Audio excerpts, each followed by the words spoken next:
Road cross হইতেছে 10টা 11টা road cross হইতেছে। রোড ক্রস হওয়ার পরে দুইটা সিএনজি আসছিল, তারা নেশাগ্রস্ত অবস্থায় ছিল ড্রাইভার ছিল। তারা এই হাইওয়েতে তাদের স্পিড প্রায় কত 80-90 করে হবে, তারা এখানে রেসিং খেলছে।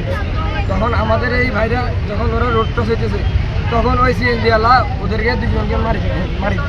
তারপরে একজন এখনও মাইতি সদরে ভর্তি, আরেকজন গুরুতর অবস্থায় মাইতি সদরে ভর্তি। আরেকজনকে আমরা ঢাকা নেওয়ার পথে মারা গেছে। আচ্ছা, যে মারা গেছে তার নাম কি? তার নাম হচ্ছে তন্ন। আরেকজন সদরে ভর্তি, তার নাম হচ্ছে জি। আচ্ছা, তারা দুইজনে এসএসসি পরীক্ষা দুজন পরীক্ষা দিচ্ছে। পরীক্ষাটি আচ্ছা, ঘটনাটা কোন জায়গায় ঘটেছে? ঘটনাটা ঠিক এই জায়গায় হয়েছে, অর্থাৎ এই কৃষি প্রশিক্ষণ ইনস্টিটিউটের সামনে। আচ্ছা, মানে ঘটনার বিবরণটা কি যদি একটু বলো।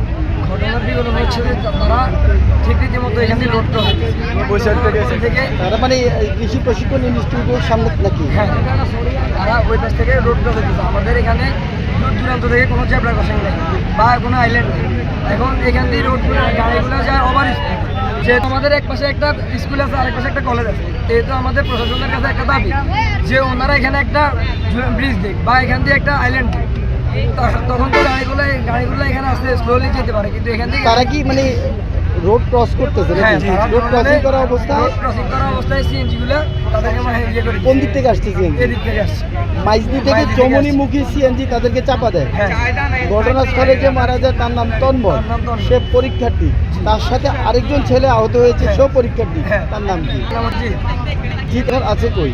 সে এখন হসপিটালে ভর্তি আছে, তার অবস্থা তো ভালো না। তো আপনারা কখন থেকে এই সড়কটা অবরোধ করে রেখেছেন এবং আপনাদের দাবিটা কি?